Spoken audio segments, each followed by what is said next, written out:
As I get older, I notice that life rarely hurts us in big dramatic ways.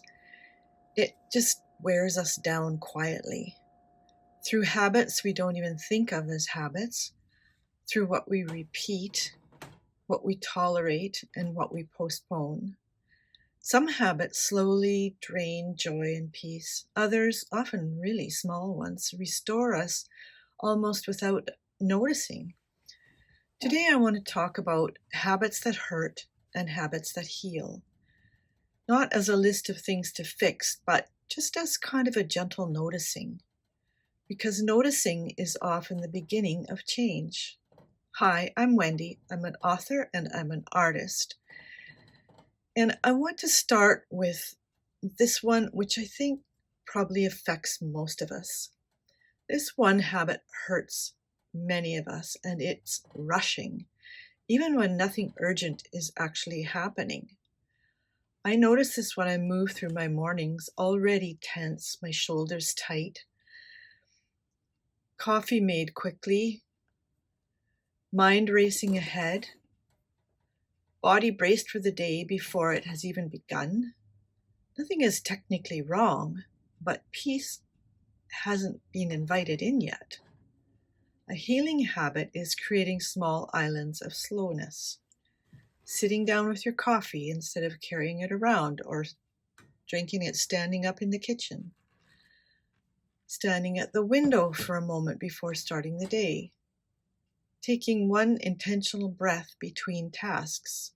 Scripture reminds us, be still and know that I am God. Stillness isn't inactivity.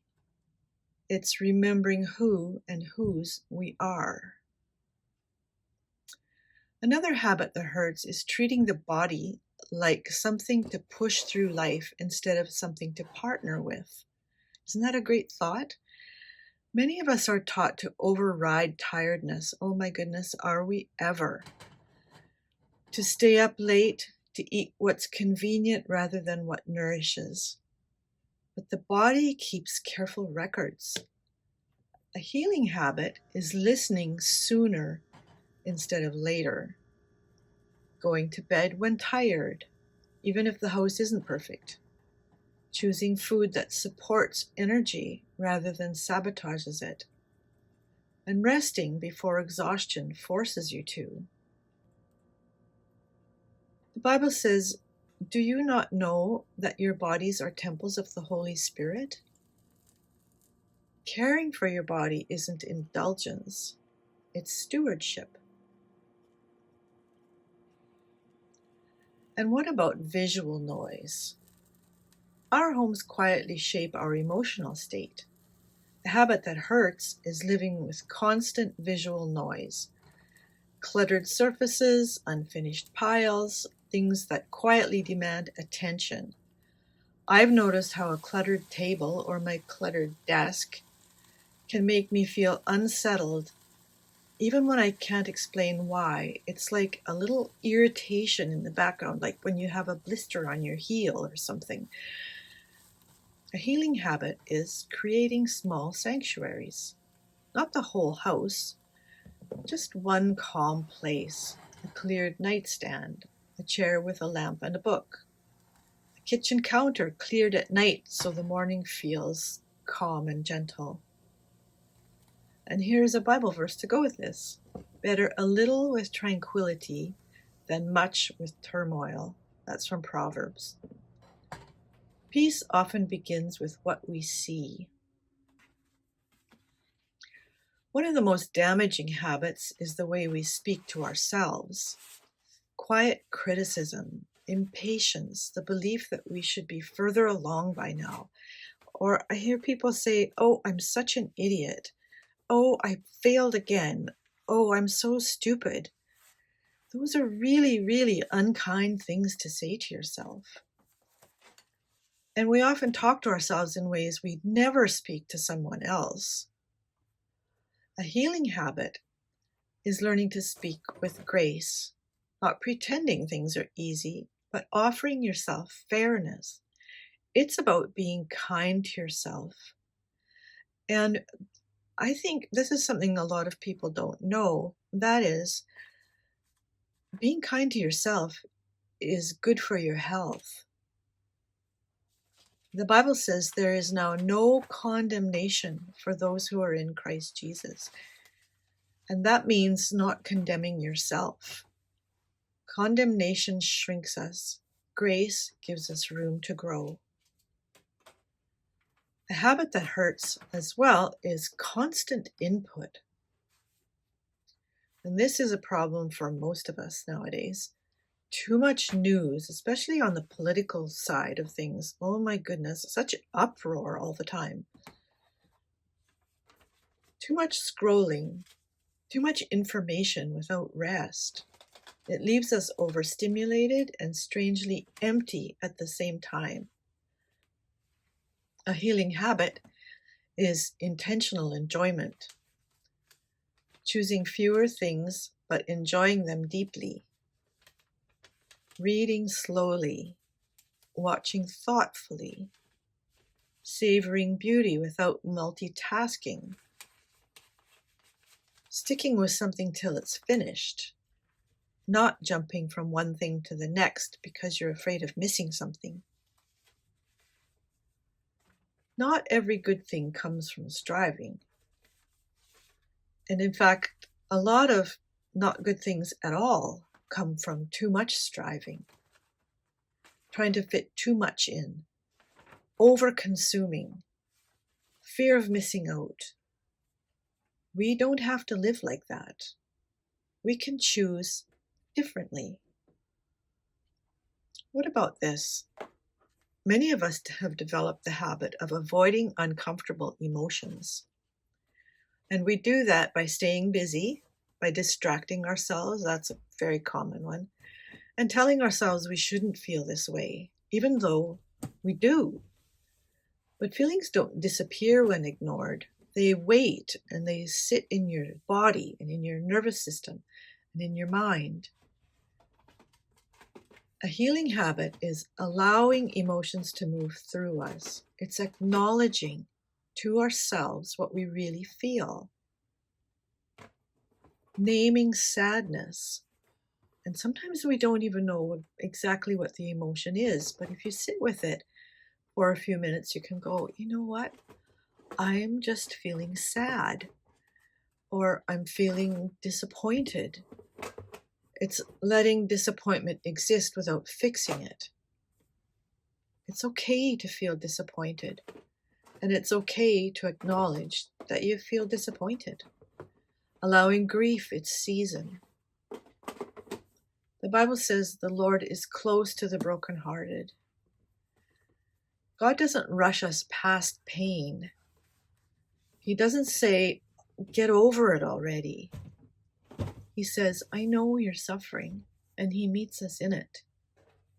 How beautiful is that? Here's one that's something I'm sure lots of people deal with because you hear a lot about it. It's a habit that hurts deeply, but often feels justified. And that is holding grudges. Replaying conversations, rehearsing wounds, carrying resentment as proof that what happened mattered. It's like fighting to prove you're right, but not doing it anywhere but internally. But grudges are heavy. They exhaust you when you carry them around. The antidote is the healing habit of forgiveness, not as approval, but as release. Forgiveness doesn't mean forgetting, and it doesn't mean reconciliation. It means deciding not to poison yourself with resentment. And here's a strategy I have regarding forgiveness, because sometimes things are very hard to forgive. We have to admit that. My way of dealing with it is this. First, examine how I feel. Then admit that I feel wronged. I believe I've been wronged. And I believe that the person who wronged me, or the people or whatever, whoever, wronged me, deserve to be punished. That's how I feel. It's like, you hurt me, you deserve to be punished. And then I take that job and give it to God. It's like, okay, God, I acknowledge this has happened. I acknowledge this is how I feel. And I'm going to give it to you and let you deal with the whole situation. And God isn't a God of punishment, so he'll work in whatever ways he wants. But the Bible says, forgive because the Lord forgives you. Forgiveness is freedom for you. And you might say, yeah, but you don't know how I've been wronged. You're right, I don't. But everyone has been wronged at some time, at some point, for some reason. But you can choose forgiveness and let it go and be free. Along the same lines is taking offense over small things. And this is a really interesting one because people tend to think that if someone says or does something that offends them, it's the fault of the other person. But that isn't true. Because offense is something you have to take. You have to take it on. So you might become offended over a tone of voice or a comment or even a look. And we build stories quickly and often suffer unnecessarily. But you get to choose, and I've said this before in some of my other videos, you get to choose, and you get to choose how you feel. You get to choose whether or not to take that offense, even if it's meant as offense. I learned this when I was in high school. I remember sitting with a bunch of girls, and you know how teenagers are. Everything is so embarrassing. And I remember someone saying, oh, I was so embarrassed, and everyone agreeing. And I remember thinking, being embarrassed is a choice. You don't have to be embarrassed. You don't have to take offense. A healing habit is seeking peace and letting these things go. Asking, is it worth carrying? Is there another explanation? Is this my problem, or is it someone else's? And the Bible says, make every effort to live in peace with everyone. So peace is a choice. You get to choose whether you want to walk around in a state of offense or in a state of peace. I think the choice is pretty easy.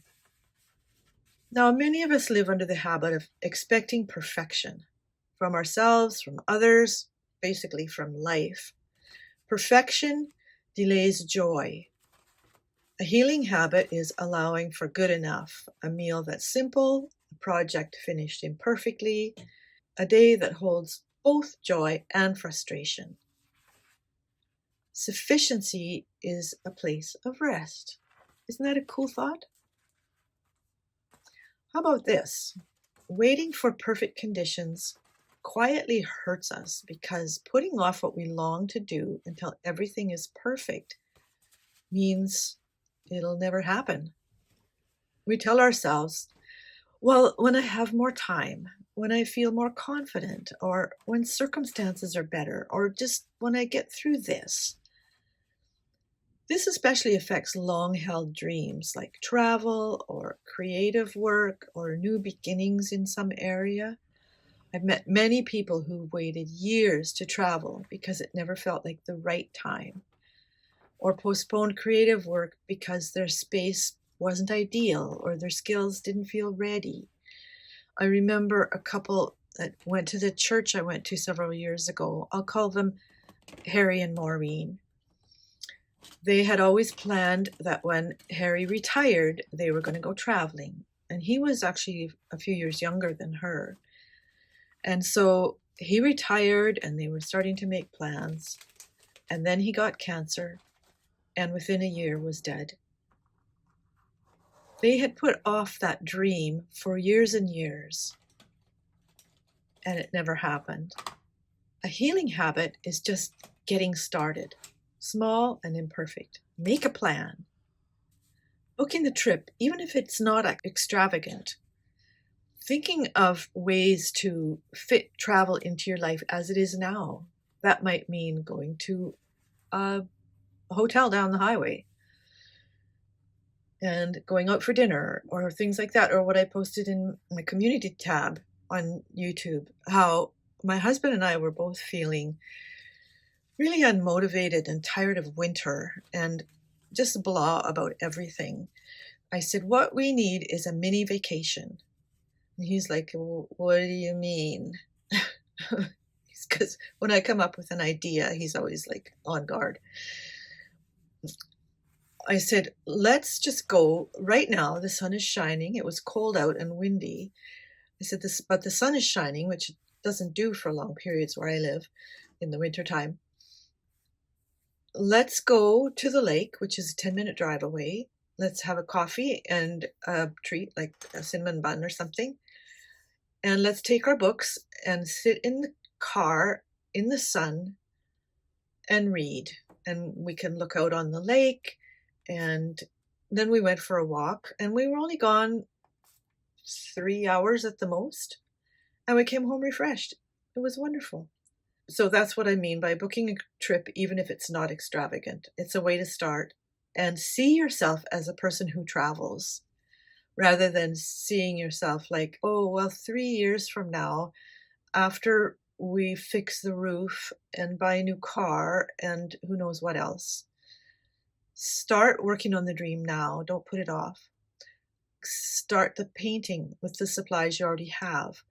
Or go buy the simplest things you can, a little sketchbook and a pencil and an eraser and a pencil sharpener. Or writing the first page without knowing the ending. In my novel, Picking Up the Pieces, that's what I did. I had a concept and I thought, I don't really know how this is going to turn out, but I couldn't wait to start telling the story. It is available on Amazon. I'll put a link below for that. But the Bible says, do not despise small beginnings because they matter. Most meaningful lives are built one brave small step at a time. And here's another one, a habit that hurts. It's spending energy on things that don't truly matter, as opposed to living with purpose. That means worrying excessively about appearances, getting caught in comparisons, saying yes to things that drain you while neglecting what nourishes you.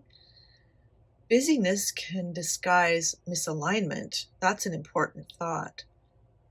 But a healing habit is clarity about purpose. Ask yourself this: what matters most at this stage of my life? What do I want my energy to serve? And you can watch my video about how you don't owe the world your energy, because that adds more to this concept. Your purpose doesn't have to be grand. It can just be faithfulness, creativity, presence, love, caring about something. Just take time to figure it out. A purposeful life is not a hurried one. It's an intentional one. Habits are not moral failures or virtues. They are simply patterns. And patterns can be changed. You don't need to overhaul your life. Just notice what quietly hurts it, or is negative, or is holding you back. And lean little by little towards what heals. Grace grows in small spaces. Thank you for spending this time with me. Please subscribe to my channel and click the little bell so you get the notifications when I have another video. And click the like button because that helps the channel. And I'll see you next time.